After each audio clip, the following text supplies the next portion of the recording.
Olá pessoal, bem-vindo e bem-vinda ao canal Amu Invest. Top 20 fundos imobiliários do segmento de lajes para agosto de 2025. Teoricamente, são os 20 melhores fundos do segmento. Vamos saber quais são esses fundos, como que eles estão se comportando, tanto nesse mês quanto no acumulado do ano. Então vamos lá saber quais são esses fundos.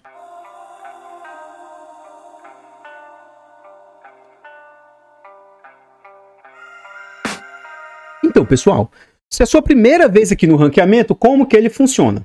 A gente seleciona os ativos a partir da quantidade de imóveis que esses fundos possuem e para esse critério aqui a gente dá peso 3. Depois, para os demais critérios, como taxa cobrada, dividend yield e patrimônio, a gente dá peso 2. Liquidez, dividend yield acumulado e PVP, a gente dá peso 1. Então, se algum fundo conseguisse tirar nota máxima, ele chegaria ali a 240 pontos. E se ele tirasse nota mínima, ele chegaria a 12. E aí, baseado nessa nota total, a gente traça uma nota de corte de 40%. Ou seja, ao final do vídeo, nós vamos ver quais fundos ficaram com pelo menos 96 pontos. Atenção, cuidado e aviso. Não é porque um fundo fique aqui nas posições de cima, que significa que ele seja um bom fundo. E não é porque o fundo esteja nas posições de baixo, significa que ele seja um fundo ruim. O objetivo do nosso ranqueamento é te ajudar na sua tomada de decisão. Você gostou de algum indicador aqui trazido? Você gostou das informações trazidas? Abra o relatório gerencial, estude e não saia comprando baseado apenas no ranqueamento. Eu espero verdadeiramente que o ranking te ajude dessa forma, mas que ele seja algo auxiliar e não para que você compre somente porque viu uma ou outra informação. Abra o relatório gerencial, veja vídeos a respeito do fundo no canal, para só depois fazer a sua escolha. E aí o primeiro indicador, então, que a gente vai ver é a quantidade de imóveis. Nesse sentido, a gente observa o FATN, que hoje ele tem ali 52 imóveis. O FATN ele tem uma particularidade. Ele não compra prédios completos. Ele compra participação em lajes. Então, às vezes, em um prédio, ele vai ter ali 1, 2, 3 lajes no máximo. E ele compra essas lajes dentro de um prédio inteiro. E aí, dentro dessas lajes, ele mobília a laje aí. E aí, ele aluga já mobiliado. Esse é o grande diferencial desse fundo em relação aos demais. Tanto que essa tese agora está sendo adotada pelo PVBI e vários outros fundos do mercado estão começando a adotar essa estratégia, que é uma estratégia com alta performance, é um alto índice aí de inquilinos procurando, baixa número de vacância, e quando ocorre vacância ele consegue uma recomposição muito rápida, né? Enfim, o FATN então ele está presente em 52 imóveis distintos, com poucas lajes em cada um deles. Já o HGRE, ele tem uma participação maior num prédio inteiro, né? Pode ser até que ele não seja dono de tudo, mas hoje ele conta ali com 13 imóveis, o Vino com 10, CXCO também 10 e o BRCR hoje conta com 9 imóveis. Na outra ponta, a gente vê os fundos com menor quantidade de imóveis. O VPPR, que é o antigo XPPR, e eu vou toda vez ficar batendo nessa tecla, a XP literalmente cagou o fundo e agora ele passou para outra gestão. Inclusive, eles acabaram de fazer isso também com o pessoal lá do XPCM. Acabaram de passar a gestão do XPCM para o pessoal da Urca, tá? E aí o Top 11 também tem 2 imóveis. O AAA da Red, o AIEC, RNGO, ambos fundos aí com 2 imóveis no seu portfólio. O próximo indicador que a gente vai ver é o critério de taxa cobrada. E para quem acompanha os vídeos aqui do canal sabe que esse é um critério que eu sou chato com ele. Então eu não acho justo uma gestora que cobra muito caro aí pela gestão. Nesse sentido aí a gente vê o CXCO com 2,67 de taxa, o AAA da Red 4,12, o Vino com 4,17, o TEP 11 com 5,43 e o RCRB ali com 5,77. Na outra ponta a gente vê os fundos mais careiros. O RECT 11 cobrando 14,46, o antigo XPPR com 22,38, o RNGO com 28,48, PATC com 32,74 e o BRCR, na data de fechamento aqui eu não encontrei relatório que trouxesse aí a DRE deles, né, a taxa cobrada baseado na DRE. O próximo indicador que a gente vai ver aqui nesse mês é o critério aí de dividend yield pago no último mês. Nesse sentido aqui, cuidado com fundos que estão com dividendos muito elevados. Isso pode se dar principalmente nesse mês, tá? Em razão de não recorrentes, às vezes está pagando um valor extraordinário. Também pode ser um dividend yield elevado em razão de alavancagem, em razão que às vezes a cotação caiu tanto que aí o dividend yield vai lá nas alturas. Então cuidado, fundos de tijolos com dividendos muito elevados. A gente vê nesse sentido aí, o HGRE com 2,20, ele entregou um não recorrente muito alto. O CXCO, se eu não me engano, entregou um não recorrente muito alto, 1,75. O Vino entregou um não recorrente muito alto, de 1,68. O Core 11 ele tem uma alavancagem gigantesca, e também o Siler Finance, que é você comprar parcelado, mas vai pagando aos poucos. Não é bem alavancagem, mas é compra a prazo. Mas tem o mesmo efeito, ele tem que gastar o dinheiro, né? Então, com o passar do tempo, o Core 11 vai cada vez ser um resultado menor. O VEGRI eu nunca parei para estudar, se eu não me engano eu fiz um vídeo ou outro aí, mas não me lembro muito do fundo, mas ou ele tem muita alavancagem ou muito nesse sistema Siler Finance, tá? Na outra ponta a gente vê os fundos aí com menor dividend yield pago. Então a gente vê o PVBI pagando ali 0,65, o RCRB com 0,36, PATC com 0,18, e aí o XPPR, o antigo XPPR, né, o VPPR e o HOFC, eles não anunciaram dividendos aí para esse mês. Então, pessoal, antes da gente continuar vendo mais a respeito desse nosso ranqueamento, né, das lajes, eu trago agora para vocês formas de apoio financeiro ao canal. Se você gosta do nosso trabalho e quiser nos ajudar, considere aí fazer uma doação para o nosso Pix, amuinvest@gmail.com. Qualquer doação para o Pix do canal é muito bem-vinda. Outra forma de apoio financeiro ao canal, o nosso canal aí conta com um clube de membros. Tornando-se membro aqui do canal, a partir de 10 centavos por dia, R$ 2,99 por mês, é um valor barato, irrisório e acessível, mas que para o nosso canal faz muita diferença. Tornando-se membro, além de nos ajudar imensamente, você ainda tem acesso antecipado a vídeos. Lembrando que esse vídeo aqui está sendo gravado com 2 semanas de antecedência. Você também tem preferência quando pede vídeos, além de vários outros benefícios. Nós contamos também com a nossa planilha de controle financeiro, um ótimo produto com muitas funcionalidades, barato e acessível e que te ajuda até no poder decisório de qual ativo comprar. Comprando a planilha é uma forma de apoiar o canal financeiramente. Desde já, muito, muito obrigado. Por fim, nós contamos também com os nossos e-books. São e-books baratos, acessíveis, com conteúdo muito agregador. Também na aquisição dos e-books, além de você ter um ótimo produto, é uma forma de vocês também apoiar o canal. Desde já, muito, muito obrigado. Aqui nós voltamos ao relatório gerencial e a gente vai ver agora critério de patrimônio. Então a gente vê os menores e os maiores fundos de lajes aqui do nosso ranking. Pode até ter que esteja um fundo maior que esse, mas ele não está no ranqueamento. Então nesse sentido a gente vê o PVBI com 2,8 bilhões de tamanho, BRCR com 2,3 bilhões, JSRE com 2,1 bilhões, o HGRE 1 bilhão e 800 mil e aí o BROF 11 com 1 bilhão e 200 mil de patrimônio. Na outra ponta, a gente vê os menores aqui deste nosso ranqueamento, o antigo XPPR com 294 milhões, HOFC com 247 milhões, AAA da Red com 231 milhões, o RNGO com 224 milhões e o PATC com 143 milhões de patrimônio. O próximo indicador que a gente vai ver é o critério de liquidez e, na minha humilde opinião, liquidez é muito importante, porque tanto quanto você quiser comprar, quando você quiser sair, a liquidez vai te ajudar. Além do mais, quanto maior a liquidez, menor é o spread que você precisa para entrar ou sair de um ativo. O que é esse spread, Amu? Se o fundo tiver baixa liquidez, a diferença entre a compra e a venda às vezes é muito grande. Por mais que a cotação de um fundo, tá? Vamos supor que um fundo com baixa liquidez, esse AAA da Red aqui, que negocia só 3.300 por dia. A diferença entre o preço de compra e o de venda é muito grande. Só exemplo, tá? Eu nem sei quanto esse fundo está sendo negociado, mas vamos supor que ele seja negociado a 30. Então, quem quiser comprar, às vezes, só vai querer comprar se for 28. E às vezes, quem quiser vender, só quer vender a 33. Então, uma das pontas aqui, ó, tem que abrir mão, alguém vai ter que abrir mão de muito recurso aqui para entrar ou sair do fundo. Então, ou esse que está querendo vender a 33 vai ter que reduzir, ou esse que está querendo comprar 28 vai ter que aumentar um pouquinho. Então, geralmente o spread você não consegue comprar pelo valor que está ali, sabe? Às vezes tem poucos negócios. Ao passo que um fundo que está sendo negociado nesse valor aqui, 3 milhões por dia, praticamente a diferença entre a compra e a venda é de 1, 2, 3 centavos no máximo. Não tem tanta diferença entre a compra e a venda. Então, liquidez é um critério muito importante, sim. Nesse sentido, a gente vê o PVBI negociando a média de 3 milhões e 100 por dia, o Core 11 com 2 milhões e 100, o FATN 1,8 milhões, o JSRE com 1 milhão e 700 e o HGRE negociando uma média de 1,5 milhão por dia. Na outra ponta, a gente vê os fundos com menor liquidez, o antigo XPPR, que é a XP, atuou mal nele lá, 182 mil de média. O HOFC negociando uma média de 151 mil. O CXCO, 119. RNGO com 47 mil. E o AAA da Red negociando apenas, entre aspas, 3.300 por dia. E o próximo indicador que a gente vai ver aqui agora é o critério de Dividend Yield acumulado nos últimos 12 meses. Faço o mesmo alerta em relação ao Dividend Yield que eu falei ali em cima.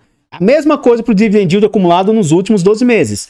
Fundo de tijolo com dividendo muito elevado, vai estudar para que você não seja induzido a erro aí. Não existe aí fórmula mágica. Os fundos que mais estão pagando não necessariamente significam que eles sejam os melhores. Pelo contrário, pode até ser que tenha algum risco elevado aí e às vezes você não esteja enxergando. Então a gente vê o VGRI com 20,10 de dividend yield pago, um fundo de tijolo com 20% de dividend yield, vai estudar. Core 11, 18,62, CXCO, 13,78, o FATN, 12,90 e o TEP 11 ali com 12,83. Na outra ponta, a gente vê os fundos com menor dividend yield acumulado aí nos últimos 12 meses, RCRB com 8,05, PATC com 4,31, VPPR com 3,36, AAA da Red com 3,06 e o HOFC sem distribuição aí nos últimos 12 meses. E aí o último critério, né, que a gente vai ver nesse bloco aqui é o critério de PVP, preço sobre valor patrimonial. Aqui também vai um novo alerta. Cuidado com fundos que estão muito descontados. Não necessariamente isso significa uma oportunidade. Tente entender o porquê de tanto desconto e por que esses fundos estão sendo negociados muito abaixo aí dos outros, tá? Então, o antigo XPPR ser negociado a 0,31, 69% de desconto. RECT 11 a 0,35 com 65% de desconto. O HOFC a 0,44 com 56% de desconto. O BROF 11 a 0,48 com 52% de desconto. Vino 11 a 0,49 com 51% de desconto. Já na outra ponta, a gente vê os fundos aí com PVP, entre aspas, mais caros. Nesse sentido, a gente vê o FATN a 0,78, 22% de desconto. AAA da Red e também o VGRI a 0,79, com 21% de desconto. TEP 11 a 0,84, com 16% de desconto. E o PATC a 0,92, com 8% de desconto. Então, pessoal, antes da gente continuar vendo mais a respeito desse nosso ranqueamento, eu trago aqui agora formas de apoio gratuito ao canal. Se você não quer ou não pode nos apoiar de forma financeira, basta e quer nos apoiar de forma gratuita, basta você aqui deixar o like nesse vídeo, comentar, compartilhar, se inscrever no nosso canal e ativar o sino. Tudo isso aí é de graça e pra gente faz muita diferença. Nós estamos tentando chegar aí a 20 mil inscritos, se inscreva no canal e nos ajude a chegar a essa marca. Comenta aí pra nós, e aí? Você tem algum fundo de lajes no seu portfólio? Se você tem algum fundo, ele está aqui no nosso ranking? Se não, qual é o fundo que você tem que não está aqui no nosso ranqueamento? Principalmente no pós-pandemia.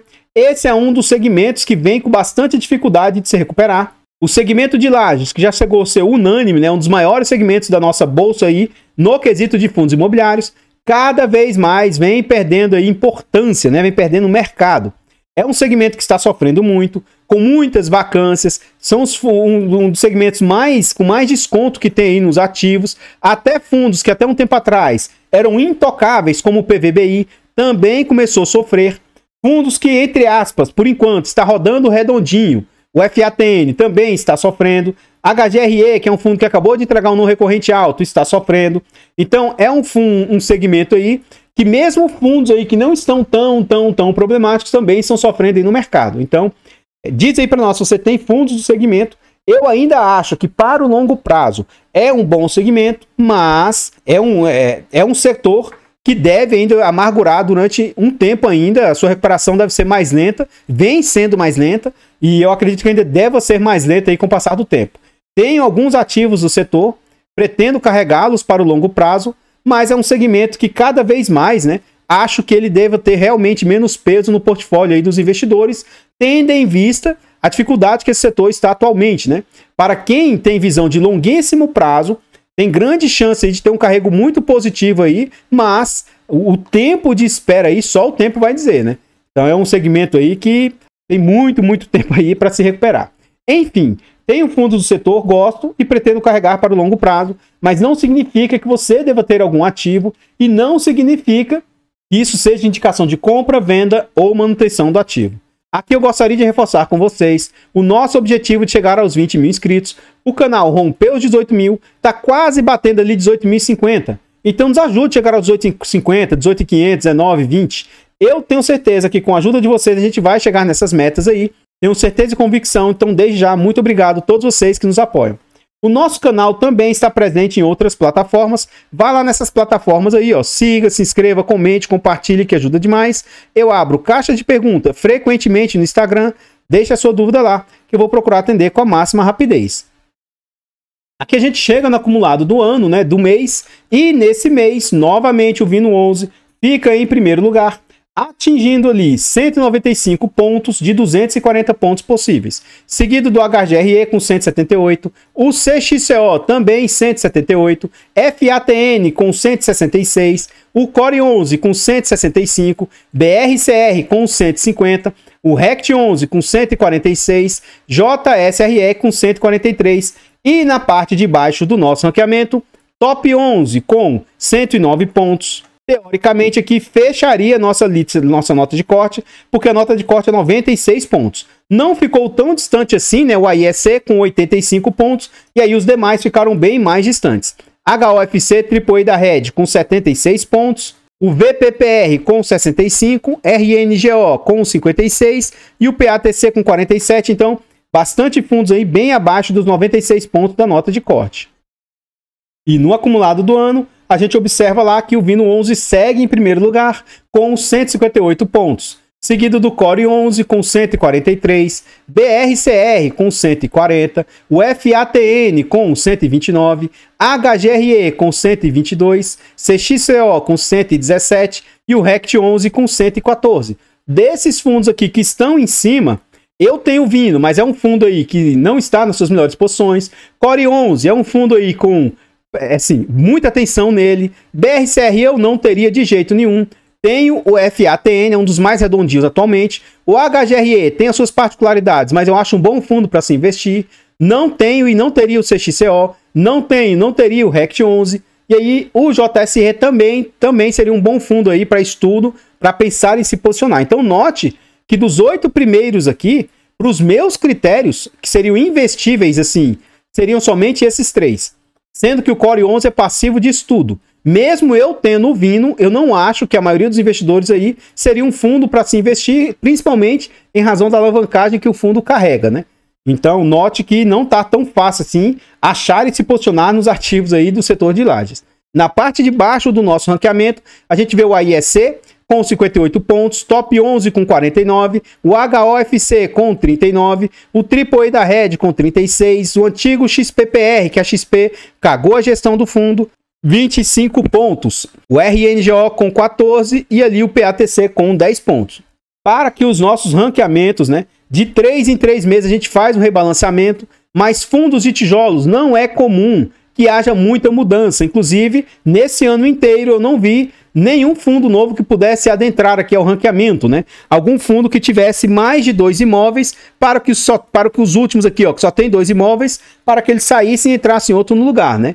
Então, se houver algum fundo novo aí com mais de 2 imóveis, pode ser que ele entre no ranking e os outros aí acabem saindo. Mas, como isso não ocorreu, né? Então, o rebalanceamento acaba só mantendo os fundos que aqui estão. Para fundos de papel, FOFs, FIAGROS, dependendo do tipo de ranqueamento, aí a rotatividade é muito maior. Enfim. Então, pessoal, o que eu tinha para trazer a respeito desse nosso ranqueamento, dos fundos aí de lajes, né? São somente essas informações. Eu gostaria de agradecer imensamente todos vocês que nos apoiam, seja de forma gratuita, seja de forma financeira. Considere se inscrever aqui no canal e nos ajudar a chegar aos 20 mil inscritos. Desde já, muito obrigado. Eu vou ficando por aqui e eu espero encontrá-los nos próximos vídeos. Fiquem todos com Deus. Tenham um bom dia, uma boa tarde, uma boa noite e fui!